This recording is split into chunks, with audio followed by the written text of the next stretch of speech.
நீங்கள் பார்த்துக் கொண்டிருப்பது உங்கள் விஜய். டேய் கார்த்தி, அதனால நீ என்ன பண்ற, நேரா போய் அந்த அமெரிக்கா மாப்பிள்ளை கலாய்க்கிற. ஏய் லூசுத்தனமா பேசாத. பின்ன பொண்ணு மாதிரி மூலையில உட்காந்து அழுதுட்டு இருக்க போறியா? உனக்கு அசிங்கமா இல்லடா? மாப்பிள, இவன் சொல்றத நம்பாத. இவன் உனக்கு கண்ணி வெடி வைக்க பாத்துட்டு இருக்கான்டா. டேய் என்னடா பேசுற?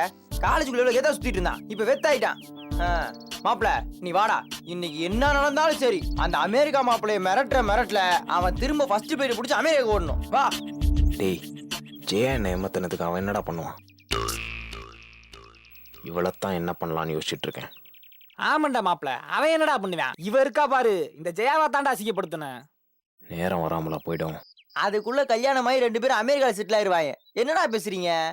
அதுக்கு அவன்கிட்ட போய் ஜெயாவை நான் தான் ஃபர்ஸ்ட் லவ் பண்ணேன், அதனால ஜெயா எனக்கு தானே போட்டி போட சொல்றியா? அதை விட அசிங்கம் வேற எதுவும் இல்லடா. டேய் தேவையில்லாத பிரச்சனைலாம் சீனியர்ஸ் ஃபைட் பண்ணல, இது உன் லைஃப்டா. அவன்கிட்ட ஃபைட் பண்ணி ஜெயா திரும்பி உனக்கு வேணும்னு கேளுடா. டேய் அவன் என்ன பென்சில் பாக்ஸா ஃபைட் பண்ணி வாங்குறதுக்கு? லூசு தனமா பேசிக்கிருக்கான் பாரு. டேய் மாப்பிள, கடைசியா கேக்குறேன், நீ வரியா வரலையா? என்ன கடைசியா? முதல்ல இருந்து அதான் சொல்றேன், என்னால வர முடியாது, நான் கிளம்புறேன். டேய் வரலனா போடா, என் நண்பன் பாலா வருவான்டா. டேய் நான் எப்படா உன்கிட்ட வரேன்னு சொன்னேன்? ஓ வரமாட்டேன்னு வேற சொல்லுவியா? என்னடா மிரட்டுற மாதிரி தெரியுது? பின் என்னடா, நம்ம நண்பனோட லவ்வரை நேத்து வந்து ஒருத்த உசார் பண்ணிட்டு போனா பார்த்துட்டு சும்மா இருக்க சொல்றியா? இல்லடா, இது ஒரு பொண்ணு விஷயம், கொஞ்சம் யோசிச்சா முடிவு எடுக்கணும். அப்புறம் நான் வேற ரொம்ப கோவக்காரன். நான் ஏதாவது அவனை கேட்க போய் அவன் அதுக்கு ஏடா கூடமா போய் சொல்ல நான் அவனை அடிச்சுட்டேன்னு வை, அப்புறம் போலீஸ் கேஸ் ஆகி நம்ம படிப்பு ஸ்பாயில் ஆயிருமே தான் பாக்குறேன். ஆமா இப்ப மட்டும் பெருசா கோல்டு மெடல் வாங்க போற, ஓவரா சீன் போடாத. டேய் வா. சரிடா மாப்பிள, கார்த்திக்காக இல்லாட்டினாலும் என் உயிர் நண்பன் காத்தாடி உனக்காக வரண்டா. இன்னையோட அந்த அமெரிக்க மாப்பிளைக்கு ஒரு ஃபுல் ஸ்டாப் வைக்கிறோம்டா. சூப்பர் மாப்பிள. எப்படி மாப்ள, நம்பியார் மாதிரி வில்லத்தனமா ப்ரொஃபசர்ஸ் யோசிக்கிற இந்த காலேஜ்ல எம்ஜிஆர் மாதிரி இப்படி ஒரு ப்ரொஃபசரா?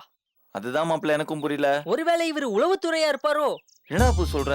நம்ம கூட ஃப்ரெண்டா பழகி நம்ம மத்த ப்ரொஃபசர்ஸ் எவ்வளவு கேவலமா பேசுறோம், காலேஜ பத்தி என்னெல்லாம் கமெண்ட் அடிக்கும்ங்கறத கண்டுபிடிக்கிறதுக்காக நம்ம கூட அன்பா பழகுற மாதிரி ஆக்டிங் கொடுக்கறாரோ? டேய் எதுக்கு எடுத்தாலும் சந்தேகம் தானா? சந்தேகம் இல்ல மாப்ள, விவேகம். எதையும் 4 விதத்துல ஆராய்ஞ்சு பார்க்கணும். டேய் அப்பு, அவரை பார்த்தா அந்த மாதிரி ஆளா தெரியலடா. மச்சான், ஒருத்தர் பேசுறத வச்சோ பழகுறத வச்சோ அவர் நல்லவரா கெட்டவரான்னு முடிவு பண்ண முடியாதுடா. அப்பு சொல்றது கரெக்ட் மச்சி, எனக்கு கூட ஒரு மாதிரி சந்தேகமா தான் இருக்கு. ஏன்டா? ஏன்னா நாய்னா குலைக்கணும், பாம்புனா சீரணும், பறவைனா பறக்கணும். அதே மாதிரி ப்ரொஃபசர்ஸ் நம்ம கிட்ட ஸ்ட்ரிக்டா தான் இருக்கணும். அதை விட்டுட்டு இவர் நம்ம கிட்ட அன்பா இருக்கிறதுக்கு என்ன காரணம்? டேய் நல்லவங்க ப்ரொஃபஸர் ஆனா அப்படிதான்டா இருப்பாங்க. நம்ம துரதிருஷ்டம் இது வரைக்கும் அப்படி ஒரு ப்ரொஃபஸர் வந்தது இல்ல. ஏதோ இப்போ வந்துட்டாருன்னு சந்தோஷப்படுங்கடா. டே அப்பு, இவன் சொல்றதே ஒரு நியாயம் இருக்குடா.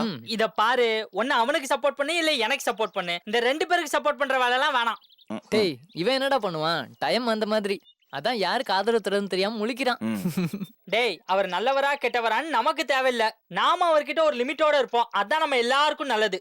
என்னடா நான் இவ்வளவு சொல்றேன், திரும்ப திரும்ப அதே சொல்றீங்க? ஏன் நம்ம மனோர் சார் மாதிரி இவரும் ஏன் நல்லவரா இருக்க கூடாது? நம்ம கிட்ட ஒருத்தர் அன்பா இருந்தா நாமளும் அவர்கிட்ட அன்பா இருக்கணும்டா. அப்பதான் அந்த உறவு நல்லபடியா வளரும். நீ சொல்ற மாதிரி இருந்தா நம்ம கரஸ்பாண்டன்ட் எப்பறம் இந்த மனுஷனை இன்டர்வியூ வச்சு செலக்ட் பண்ணிருப்பாங்க?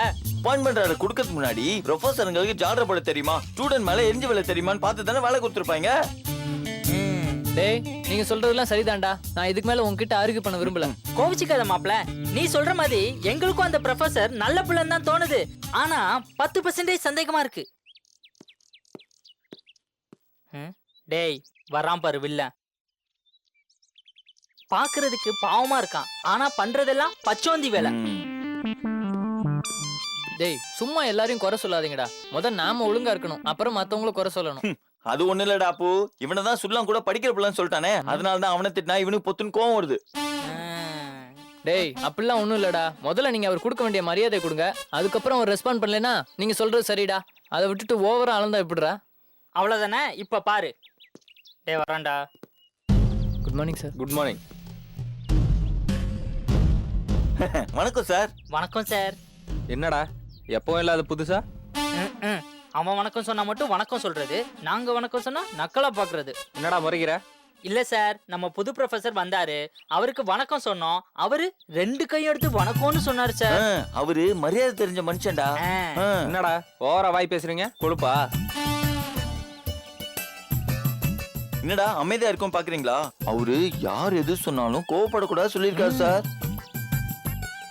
அவர் கண்ணுல சார் கண்ணு, அதுல அன்பு தெரியுது சார். அவர் பேசினா கேட்டுட்டே இருக்கணும் போல தோணுது சார். ஏன் சார்? சார் அவரை பார்த்தா மட்டும் மரியாதை வருது சார். ஏன் சார்? நம்ம காலேஜ்ல உள்ள மத்த ப்ரொஃபசர்ஸ் எல்லாம் அவரை பார்த்து எப்படி இருக்கணும்னு தெரிஞ்சுக்கணும் சார். இது மாதிரிலாம் ஒரு ப்ரொஃபசர் இருந்தா நான்லாம் எக்ஸாம்ல சென்டம் வாங்கியிருப்பேன் சார். அதான் இப்ப வந்துட்டாருல, சென்டம் எடுங்க பார்க்கலாம்.